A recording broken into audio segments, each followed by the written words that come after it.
Hello, everyone, and welcome to the Asher Marketing Podcast. This podcast is brought to you by Asher Agency, a full-service marketing agency with offices in Indiana, West Virginia, and Washington, D.C.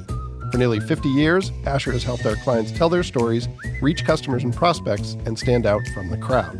To learn more about how we can help your company, visit asheragency.com or contact us at hello@asheragency.com. My guest is Jill Brown. Jill, how you doing? Good. How are you, Anthony? I'm good. Thank you for joining me for a very special episode of the Asher Marketing Podcast. Normally, we talk about our guests' career path and where they work and what they work on, but you've already done that. I have. So today we're going to talk about media planning in election season, which some of our listeners may not even realize is complicated and controversial, but we're going to talk about all that. Before we dive into that, I'm going to let our listeners/viewers in on two secrets. One is that Jill Brown has more notes than any guest we've ever had. There are at least 4, maybe 5 pieces of paper in front of her, so she's very well prepared for this conversation. The other one, and this is a plug for our YouTube channel, because you won't see this if you are just listening, but if you watch this episode, you might notice that Jill Brown turned her sweater inside out or backwards. Backwards. And why did you do that, Jill? Because while brushing my teeth, I got toothpaste on the front of my sweater. So now it's on the back of your sweater. It is. All right. So you can't see it. Okay, so even our YouTube viewers wouldn't be able to see it. No. But you would see the look on Jill's face when I brought that up, and that is worth the price of admission. Okay, so let's talk about media during an election season. We've got an election coming up, which everybody probably knows. What should advertisers be thinking about as they plan media for the fall, especially as we get to October? It's going to be a crazy time. Now, why is that? Because our political candidates are going to spend at least 30% more in this election than the 2020 election. So remember how you saw back to back to back to back to back political? It's going to be worse. Okay. So can it get worse? I mean, I remember during the primary season, it seemed like every TV ad was a political ad. So it's going to be that and maybe even more? Higher. They're going to pay higher rates, but yes. And because of all the additional channels, all the digital channels, you're going to get hit 360. Okay. So let's talk a little bit about how this affects different types of media differently. TV is different because political can preempt anything else. Is that true? And if so, can you explain what that means? So I'm going to back up a little bit. Okay. TV and radio are governed by the FCC. Okay. And the FCC says for the November election, there's a 60-day window where all political candidates or issue money has fair and equitable right to inventory. Okay. So that makes them last in and last out. So they can go by last minute, pay high rates, and preempt non-political advertisers. So fair and equitable among the candidates, but not fair and equitable to other advertisers. No. So, long-term advertisers get the short end of this stick. Yep. So in theory, it could be that all that you hear is political advertising on TV and radio because that preempts everything else. Yep. Okay. How does this affect, if at all, outdoor? Outdoor, since there's only one billboard at a specific location, if a candidate comes in and buys it, it's gone. Okay. And if they're doing their jobs correctly, they should be buying early. Yep. So that just eliminates inventory, but it's not regulated by the FCC. And digital billboards means there's just more in inventory. Correct. So, Correct. Okay. The two that are most affected are going to be TV, radio. Yep. And predominantly for radio, it's going to be the news talk formats that skew a little older. Okay. What about digital? Is digital affected by this at all? Other than they're going to get a ton more money? No, they're not governed. However, certain platforms, such as TikTok, does not take political advertising. So other Meta, Google, they're going to have a heyday. Yeah. So let's talk a little bit about what's happening behind the scenes in your world, because we're recording this in early September. Yep. What are you talking to clients about? What have you been talking to clients about in terms of how they might prepare for all this? So if a client has a weekend sale or a very time sensitive Yeah. promotion, we talk to them about one, either possibly moving Yep. that promotion, Yeah. or we look at completely different channels where we might have had an even split, traditional media and digital. We're going to roll heavier towards the digital side, and possibly cable. So we look at different alternatives to help assure that their media is going to run. Yeah. I mean, in TV, even paying 20, 30%, they may not air. Yeah. Yeah. So I'm going to go back to when we were talking about different tactics. What about like streaming video? Yep. How is that affected by all this? Yep, they're going to see a huge increase. Connected TV is absolutely going to be a viable option. Yep.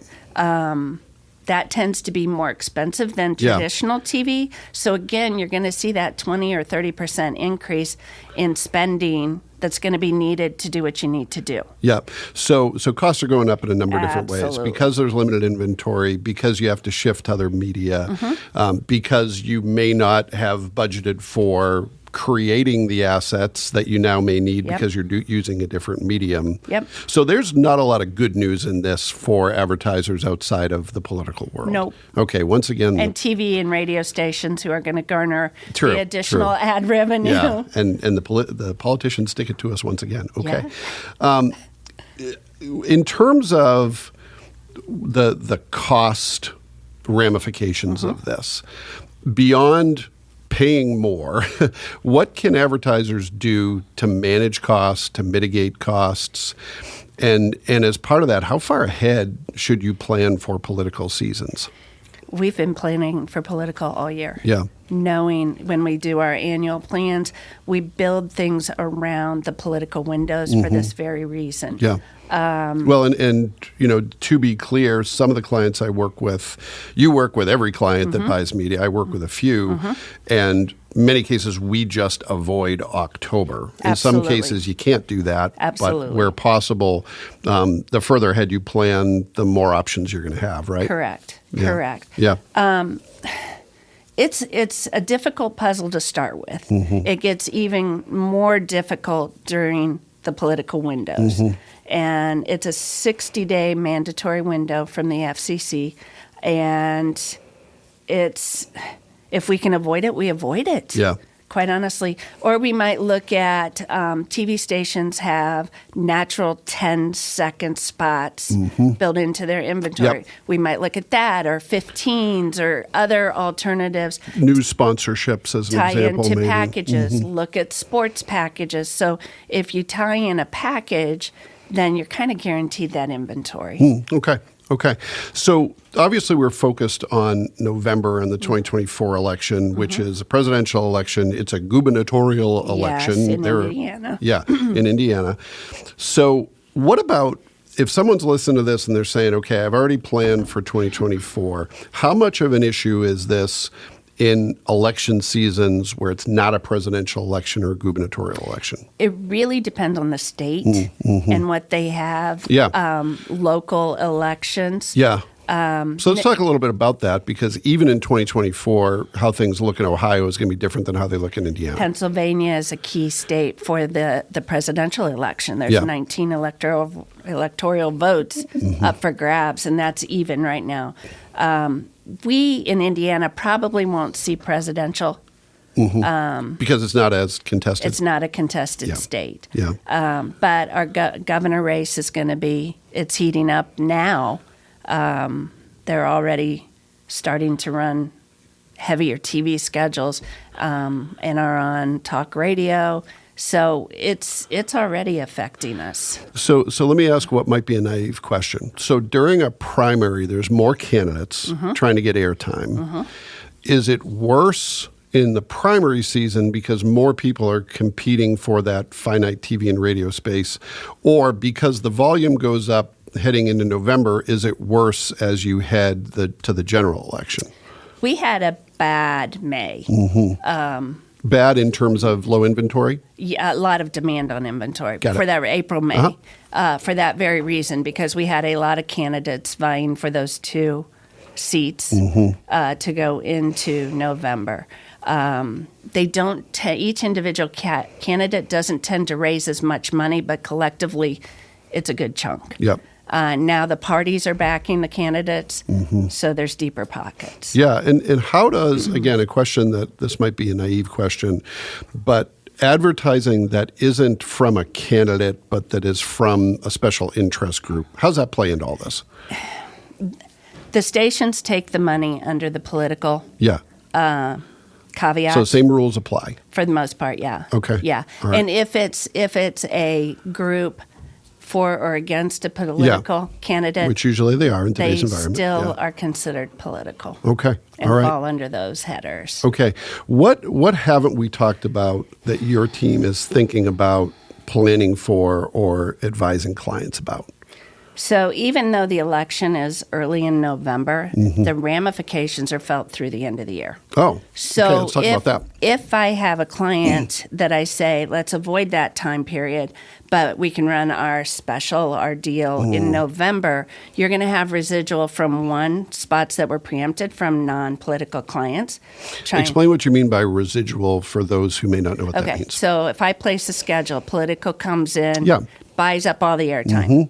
I get preempted. My spot gets blown out of it. Okay, so I'm going to try and get it back in the same type of inventory after the election. Okay. So there's going to be pressure for 2, 3, 4 weeks after the election for things that didn't run.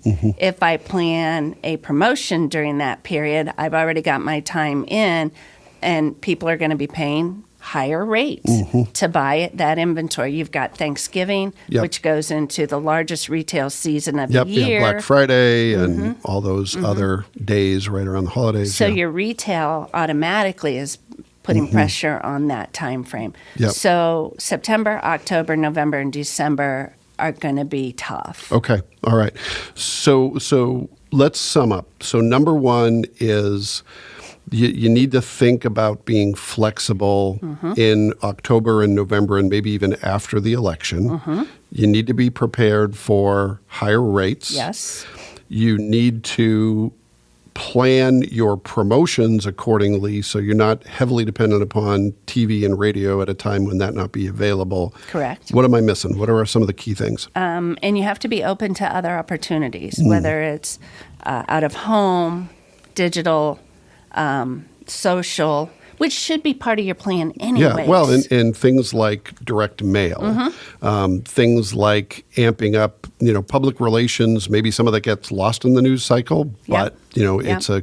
it's a comparatively viable opportunity when some of your go-to media aren't available. And I would be careful with direct mail prior to the election. Because Because you're getting tons of direct mail from the political candidates. this is why you are in charge of media and I'm not in charge of anything. Okay. Yeah, lots. You think about what's coming into your home or you're catching on your digital devices. How am I going to fit with this message in that environment? Yeah. And it is especially cluttered during the political windows. So do you think, and this is a subjective question, do you think a lot of consumers just kind of tune out? And what does that mean for an advertiser who's not political, for someone who's not in the race, so to speak? Yes. First off, yes, I think people tune out because you see the same message over and over for the last 6 weeks. Yeah, I'll admit I got fatigue in May, and I said I'm just not going to turn on the TV for a couple of weeks because I'm tired of hearing all the negative. And in addition, so if you do decide to try and do something during this period, you have to be ready to spend more money on higher rates and just higher budgets because you're going to need a higher frequency to break through. Okay. And you better have a compelling message Yeah, for sure. to be able to break through. Yep. Doing Yep. the same old isn't going to be a smart move, in my opinion. Yeah, which is good advice even in a non-political True. window. Yeah. That is true. Okay, most important question. If somebody says, I don't know what to do with any of this. I need expert help. What's the best way for them to get a hold of you or your team? Oh, you can either call the front desk, old school, 260-424-3373. or email me at Jill, Jill, B as in boy, at AsherAgency.com. All right. We are always here to help. All right. Well, really good advice. Really appreciate you doing this.